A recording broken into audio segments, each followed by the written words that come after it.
ये कैसी प्रतिमा है? कान्हा के साथ राधा के स्थान पर रुक्मणी? ये कैसे संभव हो सकता है? ये लो अपनी प्रतिमा।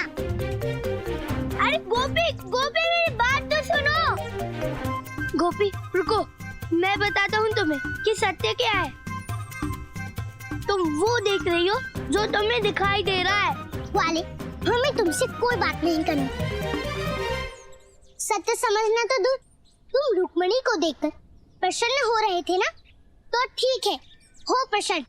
आज से राधा और कान्हा का कोई संबंध नहीं। गोपी, मैं राधा का कान्हा हूँ और तुम राधा के ग्वाले के विषय में ऐसा नहीं कह सकती।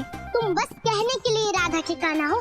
सत्य तो ये है कि तुम्हें जो मिलता है तुम उसी के हो जाते हो, और हमें ऐसे सखा की कोई आवश्यकता नहीं जो सबका हो। इसलिए हम जा रहे हैं अपने बरसाना। ठीक है गोपी, हम दोनों साथ चलते हैं। मैं तुम्हें बरसाना पहुंचा दूंगा। ये ग्वाला तो चाहता है कि हम यहाँ से चले जाएं। ग्वाले, हमें कहीं नहीं जाना। हम यहीं रहेंगे और तुम पर दृष्टि रखेंगे। माखन इसे हम खिलाते हैं और ये प्रतिमा किसी और की ही बनाता है। इस आयु में कितना छल करना सीख गया है ये ग्वाला। अरे गोपी, गोपी, गोपी, इसमें दृष्टि रखने वाली क्या बात है? मैं तो राधा का कान्हा हूँ। ये कैसे संभव है कि कान्हा राधा का साथ छोड़ दे? वैसे ही जैसे तुम अपने साथ किसी और की प्रतिमा को देखकर प्रसन्न हो रहे थे। ग्वाले, हम सब कुछ सहन कर सकते हैं, परंतु तुम्हारे साथ किसी और की प्रतिमा हो, यह सहन नहीं कर सकते। जाओ, चले जाओ। आज से तुम हमारे ग्वाले नहीं और हम तुम्हारी गोपी नहीं। आज से तुम हमारे लिए केवल कृष्णा हो और हम तुम्हारे लिए केवल राधा हैं। नहीं गोपी, ऐसा नहीं हो सकता। हमारा संबंध अटूट है। हमारा संबंध अब टूट चुका है ग्वाले। मेरी ओर देखो तो सही, तुम्हें भ्रम हो गया है गोपी। हमें भ्रम नहीं हुआ है, अपितु हमारा भ्रम दूर हो गया है। गोपी, तुम बार बार हमारे संबंध को केवल सांसारिक दृष्टि से देखती हो, इसलिए तुम्हें बार बार भ्रम होता है। ठीक है ग्वाले, यदि हमें भ्रम है तो तुम ही समझा दो। समझाओ हमें कि तुमने रुक्मणी और स्वयं के संबंध को समझे भी नहीं उसकी प्रतिमा को स्वीकार क्यों किया? यदि तुम्हारे साथ रुक्मणी है तो राधा का तुम्हारे जीवन में क्या स्थान? और यदि तुम हमें नहीं समझा पाए तो आज से गोपी और ग्वाले का संबंध समाप्त। बस इतनी सी बात गोपी। तो मेरी ओर देखो, तुम्हें स्वयं भी पता लग जाएगा कि तुम्हारा मेरे जीवन में क्या स्थान है।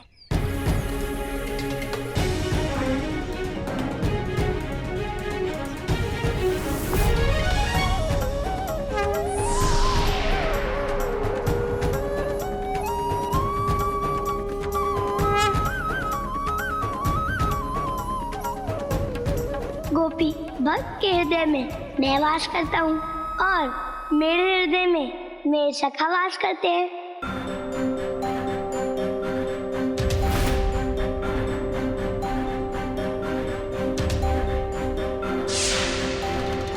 गोपी, मेरे सखा सदा मेरे साथ वास करते हैं।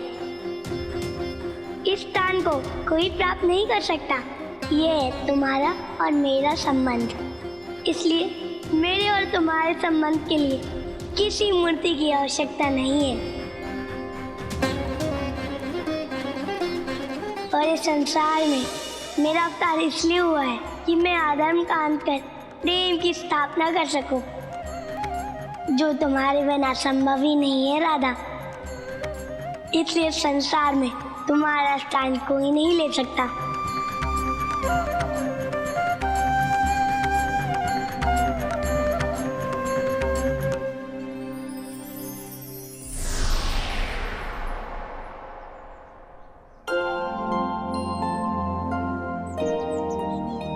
गोपी, क्या हुआ? इतनी शांत क्यों हो गई तुम? ग्वाले, हम तुमसे कुछ पूछ रहे थे ना? हाँ गोपी, मैंने तुम्हारे प्रश्न का उत्तर दे दिया है। गोपी, तुम संतुष्ट हो ना मेरे उत्तर से? हाँ ग्वाले, हम तुम्हारे प्रत्येक उत्तर से संतुष्ट हैं। चलो गोपी, सब हमारी प्रतीक्षा कर रहे होंगे। चलो ग्वाले।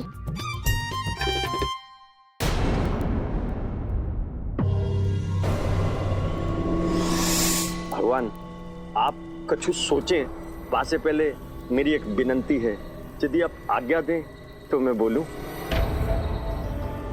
भगवान, मैं ये कह रहा हूं कि जे दूसरे लोगों के दूसरे समय के असुरों को जीवित करके कछु लाभ नहीं है वालो। हाँ, उल्टो हमारो जीवन संकट में पड़ जाता है। देख रहे हैं ना आप? ए भगवान, सत्य कह रहा है तू भद्राक्ष। ये सारा दोष उनका है, भगवान कंस का।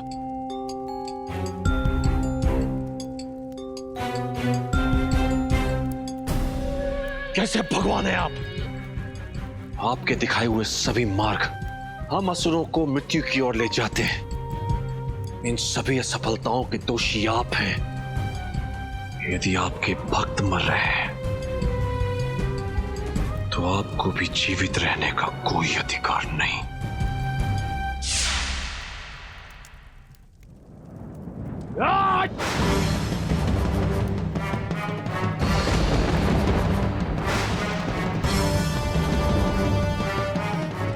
किसकी माया? अरे भगवान, मुझे लग रहा है कोई बड़ो संकट आने वाला है। भगवान कंस के रहते कंस धाम पर कोई संकट नहीं।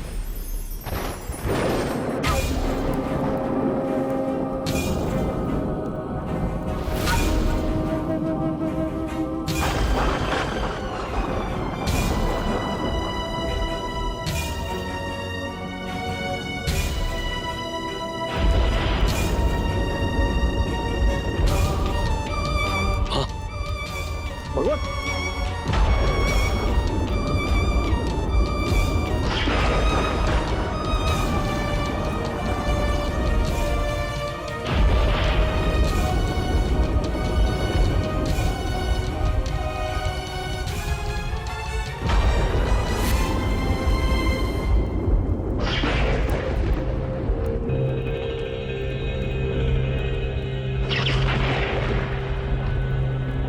भाभिया, कंस धाम। पुत्र अपनी माता को भूल सकता है, किंतु माता अपने पुत्र को कैसे भूले? अब मुझे समझ में आया कि मुझे इतना क्रोध क्यों आ रहा था। थक गया था मैं, उस चक्रधारी से लड़ते लड़ते थक गया था मैं। मुझे मां के आंचल की छांव चाहिए थी, जिसमें मैं अपना सर झुकाकर सो सकूं। आइए कंस, जो लड़ाई तुम विष्णु के साथ कर रहे हो वो युद्ध में युगों से करती आ रही हूं। जो तुम्हारे जीवन का उद्देश्य है वही मेरे जीवन का भी है। इस संसार में मैंने दानवों और असुरों को इसलिए जन्म दिया ताकि वो पृथ्वी पर राज कर सके, परंतु इन देवताओं ने सदैव मुझे छला है और अब वो तुम्हें भी छल रहे हैं। इस संसार में मैं स्वयं को अकेला समझ रहा था मां, किंतु आपकी बातों ने मेरा मनोबल बढ़ा दिया है। पुत्र, विष्णु ने एक एक कर मेरे सभी पुत्रों को मार दिया। नमुची, दुर्जय, हजक, खुम, निकुम, कुजट, कपट, सबको, जितने भी महापराक्रमी और बाहुबली दैत्यों को मैंने जन्म दिया। विष्णु ने छल कर उन सबको मार दिया और अब वो तुम्हें मारना चाहता है। जानता हूं, परंतु तुम चिंता मत करो पुत्र। विष्णु के साथ युद्ध करते करते इतने वर्षों में उसकी सभी चालें मैं समझ गई। अब मैं, दानव माता दानु, तुम्हें बताएगी कि उस विष्णु का अंत कैसे करना है। जिस पुत्र के पास आप जैसी मां हो, उसे चिंता किस बात की? नारायण नारायण। प्रभु, ये देवी दानु है कौन जो ये कंस की सहायता करने आई है? देव ऋषि, ये माता दानु है। नारायण नारायण। माता? प्रभु, मैं कुछ समझा नहीं। आप भी इन्हें माता कहकर संबोधित कर रहे हैं? देव ऋषि, माता दानु ऋषि कश्यप की 12 पत्नियों में से एक है। इनसे संसार के सभी दानवों का जन्म हुआ है। ऋषि कश्यप की एक पत्नी अदिति भी है, जिनसे सभी देवताओं का जन्म हुआ है। अदिति, दिति और दानु ये सभी ऋषि कश्यप की पत्नियां हैं और इसी प्रकार ये सभी हमारी माता हुई। नारायण नारायण। प्रभु, इसका अर्थ यह है कि देवी दानु ने जितने भी दानवों को जन्म दिया है वे सब कंस के भ्राता हैं। हाँ देव ऋषि, माता दानु की सदैव यही इच्छा रही है कि संपूर्ण संसार पर केवल उनके पुत्रों का ही आधिपत्य हो। इसीलिए माता दानु आज कंस की सहायता करने आई हैं। नारायण नारायण। प्रभु, ये तो वृंदावन में नए संकट के आगमन की पूर्व सूचना है। अब क्या होगा प्रभु? देव ऋषि, वृंदावन में अभी कोई संकट नहीं है। वहां तो प्रभु की लीला होने वाली है। भक्त और भगवान का पुनः मिलन होने वाला है। वो देखिए। सखा सुदामा,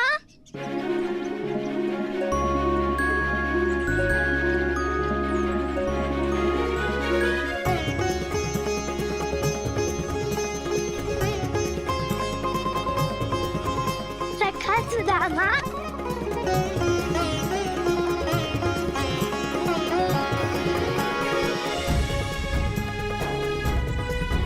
सखा सुदामा।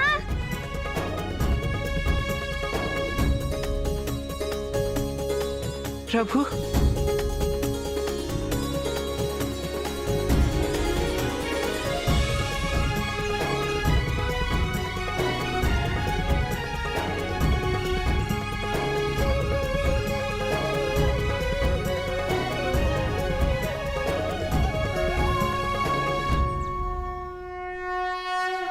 सखा सुदामा, सब कुशल मंगल तो है ना? प्रभु, आपको देखते ही सब कुशल मंगल हो गया। सखा, मेरे कारण तुम्हें कितने कष्ट उठाने पड़े होंगे। नहीं प्रभु, आप तो जानते हैं कि मैंने कोई कष्ट नहीं सहा। सारे कष्ट तो आपने सहे मेरे लिए। हिरण्यकश्यप ने मुझे कितने यातना दी, किंतु सारी यातना आपने सहा मेरे लिए। किंतु सखा, हिरण्यकश्यप ने तुम्हें बंदी बना लिया था, तुम पर अत्याचार किए और मैंने तुम तक आने में इतनी देर कर दी। नहीं प्रभु, आप तो सदा मेरे साथ थे। मैं तो आपकी भक्ति में लीन था। मुझे कुछ पता ही नहीं चला कि क्या हुआ, कब हुआ, कैसे हुआ। मेरे हृदय में तो केवल आप ही हैं। सखा, तुम्हारी पोटली में क्या है?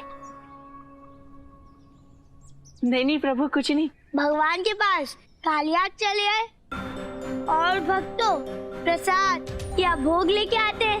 बता, तुम क्या लेकर आए हो? भक्ति का प्रसाद लेकर आया हूँ प्रभु। मेरे पास भक्ति के अलावा और कुछ भी नहीं है देने के लिए। झूठ मत बोले सखा, दिखाओ क्या है तुम्हारी पोटली में।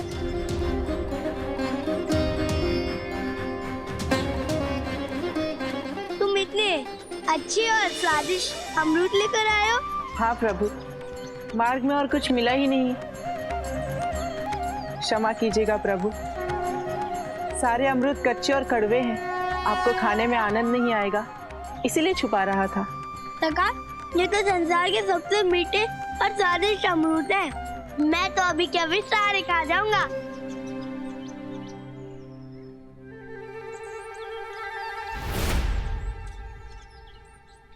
वाले सारे फल तुम ही खा लोगे।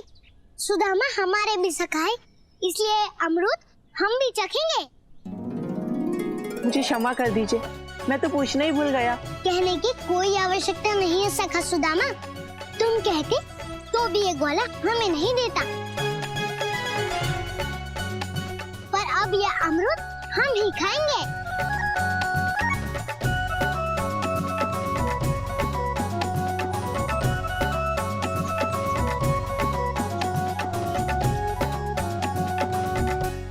नारायण नारायण। प्रभु, परम भक्त सुदामा ने अपने सखा कान्हा के लिए कितने प्रेम से फल लाए थे, किंतु देवी राधा शेष सारे फलों को स्वयं ही खा रही। और कान्हा ये सब देखकर प्रसन्न हो रहे हैं। प्रभु, ऐसा क्यों प्रभु? देवऋषि, यदि अपने परम भक्त के सभी फल आपके प्रभु खा जाते तो अपनी भक्ति में आज अपना सब कुछ अर्पित कर देते आपके प्रभु। नारायण नारायण। माते, मैं कुछ समझा नहीं। देवऋषि, आपके प्रभु ने आपके भक्त का एक फल खाया, इसका अर्थ है कि मुझे उसे संसार का सारा सुख और वैभव देना पड़ेगा। तो सोचिए देवऋषि, यदि आपके प्रभु सुदामा के सारे फल खा जाते तो मुझे सुदामा को संपूर्ण संसार देना पड़ता।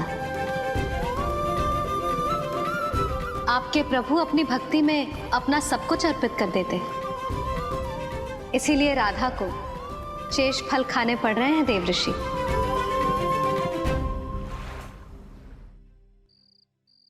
प्रभु, ये क्या कर रहे हैं आप? लाइए मुझे दीजिए, ये मैं स्वयं कर लूंगा। सुदामा, कभी कभी मुझे भी तो अवसर दो अपने भक्त का ऋण चुकाने का। प्रभु, ये आप क्या कह रहे हैं? मुझ निर्धन का भला क्या ऋण हो सकता है आप पर? सुदामा, तुम्हें पता नहीं है, भक्ति से बढ़कर कोई ऋण नहीं होता। भक्ति का ऋण उतारने के लिए भगवान को इस संसार पे अवतरित होना ही होता है, मनुष्य का रूप धारण करना ही होता है। आओ विश्राम करो। जैसे आपकी आज्ञा प्रभु।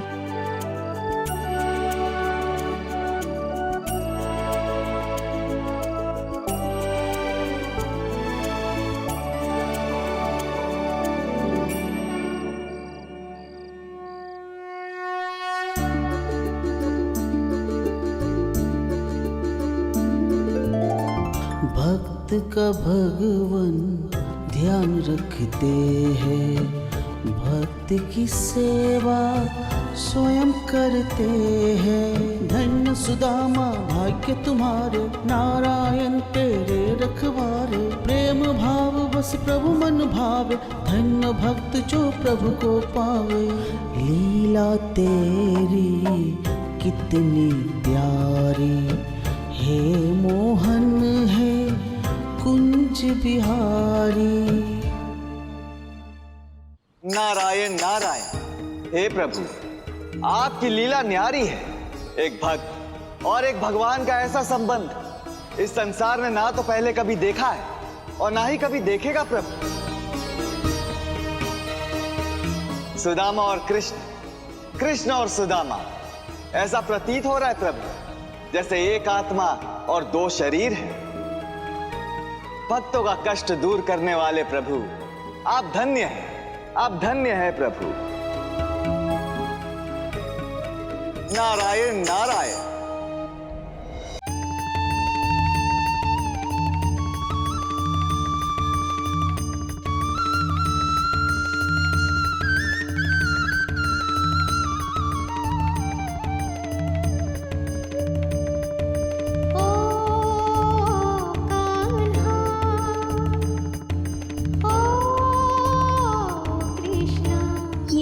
कौन भक्त है जो मुझे इतनी भक्ति और करुणा से पुकार रहा है?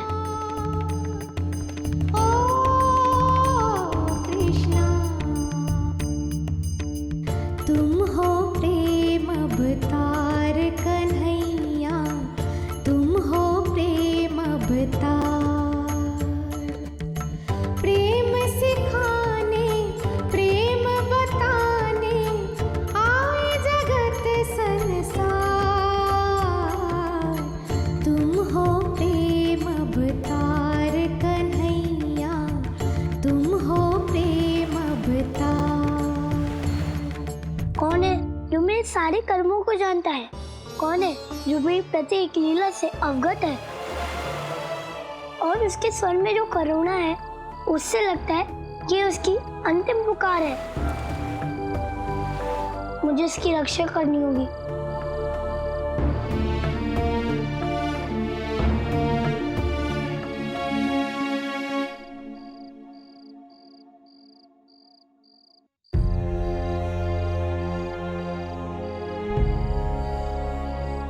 रात्रि के इस पहर में प्रभु कहाँ गए? मुझे भी उनके साथ जाना चाहिए। हो सकता है मैं उनकी कोई सहायता कर सकूं।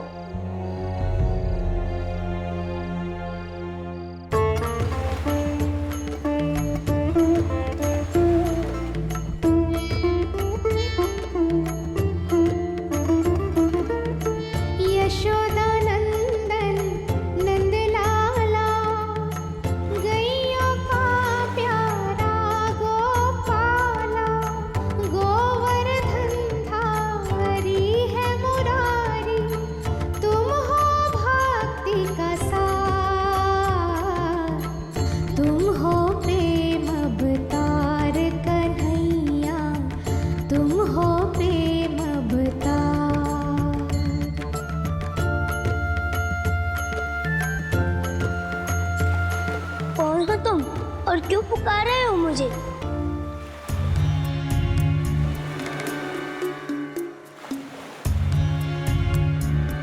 हे प्रभु, आप आ गए।